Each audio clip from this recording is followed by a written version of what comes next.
Slayer marks increase the Demon Slayer's abilities to the extreme, to the point where Hashiras could even solo Upper Moons. You could see this when Muichiro absolutely destroyed Goyoko. So what would happen if all the Hashiras unlocked their marks early on in the series? Would they demolish the demons? And what would happen to all of Muzan's plans? I've spent dozens of hours researching, and one thing's for sure, the Demon Slayers are gonna get a whole lot stronger, possibly re-entering the golden era of the Demon Slayers. But you might have already known that. Well, if all the Hashiras had Demon Slayer marks, there's no doubt that the demons would be afraid of the Demon Slayers more, and even the Upper Moons would be sweating. Not only that, the Upper Moons would have defeated less Hashiras, and the Lower Moons would be nothing but complete fodder. Now, we all know that it was at the start of the Hashira training arc that we see how the mark was still a complete mystery to the other Demon Slayers. This important piece of the puzzle was used by Demon Slayers before the current timeline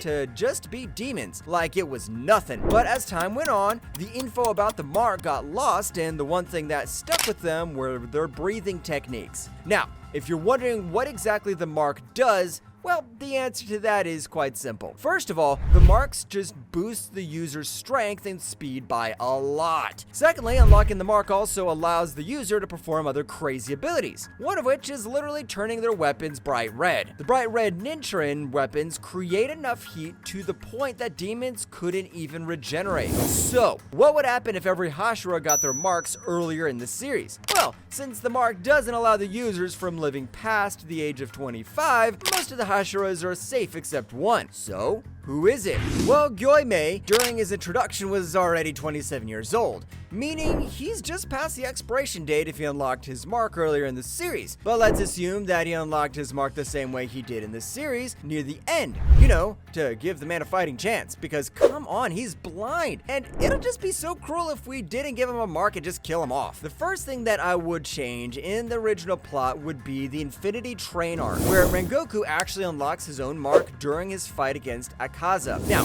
a lot of people might say, oh, Akaza would still win since he was never fighting Rengoku seriously. Well, to that, I say, what a load of bullshit. Because honestly, Akaza during the Infinity Castle arc fought against a marked Tanjiro and Giyu, but he was being pushed back. I believe that Akaza uses his technique deployment. It means he's serious as hell, but his attitude never changes during a fight. With that being said, after unlocking his mark, Rengoku's abilities just skyrocketed, and he became much faster and stronger, so he just overpowered Akaza. But in the end, both fighters failed to kill the other, and as the sun rises, Akaza just runs. Also, don't forget that Rengoku actually forced Akaza to rip off his arms just to escape. I mean, with that much force, I doubt Rengoku wouldn't be able to turn his sword bright red. Another plot I would change would be the Entertainment District arc, because let's be real, without a Demon Slayer mark, a left hand, and a left eye, Uzui would probably win. But to be honest, I was shocked to see that Uzui didn't manifest his mark during that fight. But that's where we come in. We're gonna give my boy the boost that he needs. In this different timeline, Uzui doesn't lose his hand because he just unlocks his Demon Slayer mark at the right time. After seeing Gyutaru try to kill Hintasuru, Uzui loses it and is so full of emotion that his mark just manifests. He may have 3 wives, but he doesn't want to lose one. This would probably change the result of the fight in Uzui's favor.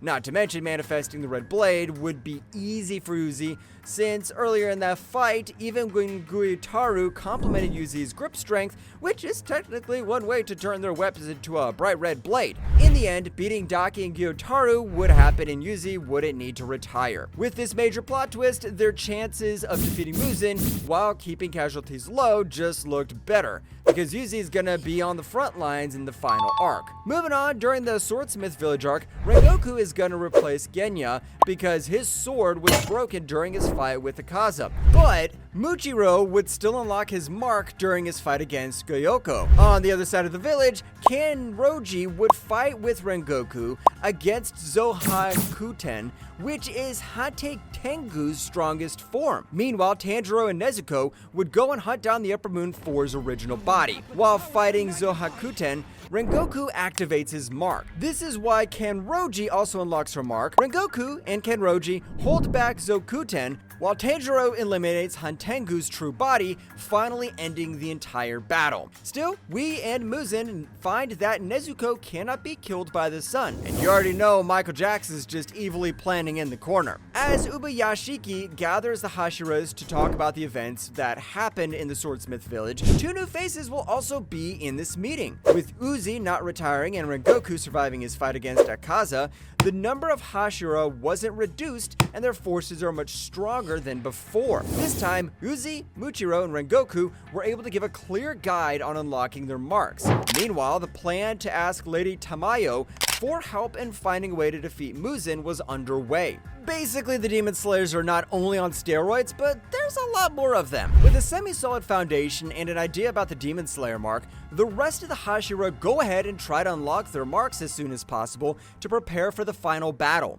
As the Hashira training arc is on max power, the training each Demon Slayer member goes in becomes even more extreme because of Rengoku's here. During their training, not only were the members tired as hell, but each Hashira also had to train even harder. One by one, the other Hashiras started showing signs of unlocking their marks, but always couldn't get it, like something was missing. So, what could it be? As Giyu and Sanmei finish their sparring with each other, Sanmei, on his way back, notices something watching him and crushes it. And he didn't know that this was a friggin' sign that trouble's coming fast. Later that night, Muzan appears in the Ubuyashiki estate to kill the head of the Demon Slayer Corps. But they talk a bit. Ubuyashiki sacrifices himself to create an opening for Tamayo to insert the anti-kibutsuji drug. As the entire house just exploded, every Hashira was so angry. Because bro, if you watch season 1, you already know how much respect they have for the guy. The intense emotions went through their bodies, and those who could not manifest the mark finally unlocked it. The first to get to the scene was still Goemei, but this time Uzui arrived at the same time because, fun fact, Uzui is the fastest Hashira according to the author himself. Fun fact, one requirement to unlocking the mark is that the Demon Slayer cannot unlock their mark without being exposed to another marked person. It's like you can't get sick without coming in contact with a sick person type of deal. Another requirement is to push past life-threatening conditions, specifically a heart rate that exceeds 200 beats per minute and a body temperature over 39 degrees Celsius, which is insane because I bet no regular person could pull that off unless you're about to die of COVID. Anyways, without skipping a beat, Uzui gripped his sword really hard, his weapon turned bright red and landed the first hit, cutting off Muzan's arms. Gyomei also unlocked his mark and crushed Muzan's upper body. As the rest of the Demon Slayer Corps arrived, Muzan noticed immediately that they all had marks on their bodies. What's more is that some of them could turn their weapons bright red.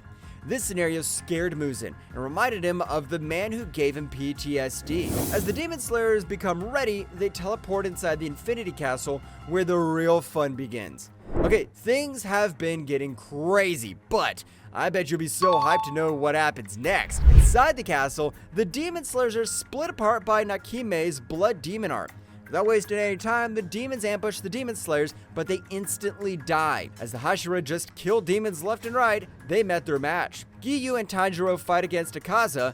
Uzui, Inosuke, and Shinobu take on Doma.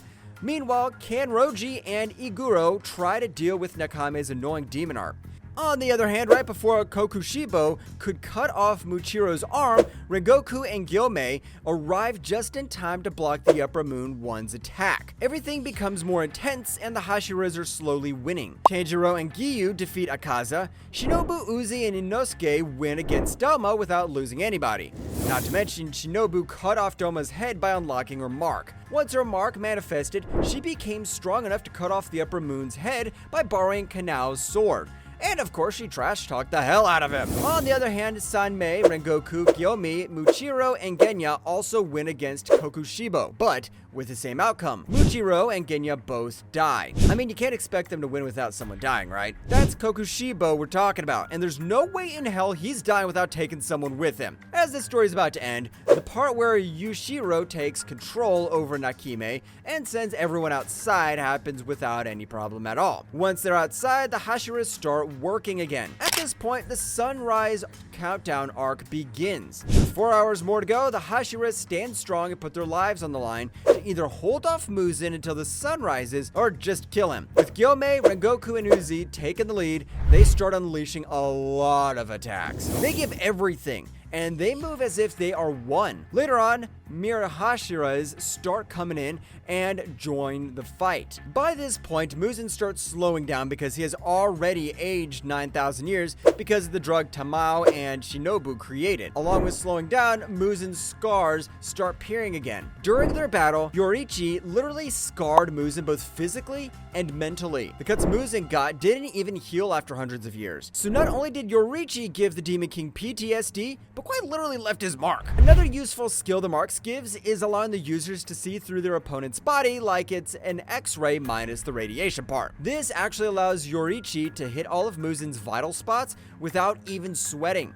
While the mark is like a cheat code for those who are able to use it, it's not actually free because after unlocking the mark, the users just die after they become 25 years old, making it both a blessing and a curse. Now I know you're thinking, but Yoriichi lived past 25 and even reached 80. Maybe the other marked users are just weak. Well, but you gotta remember that Yoriichi was a freak born with the mark and he didn't unlock it. He basically was the reason why others were able to get it. Back to the story, seeing all of this happen, Tanjiro and the others use this as an opening. Without giving him any room to breathe, everyone attacks and gives all their strength they have to finally end Muzan right then and there. As Muzan tries to escape one last time, he realizes that again, Tamayo blocked his only path as the third and fourth stages of the anti-Kibutsuji drug start happening. Seeing all of his plans burning away in front of him, Muzan roars like a beast, cursing the Demon Slayers for stopping him from getting to his goal. But did you think it was over? At that moment, Muzan decides that the fight is not over yet.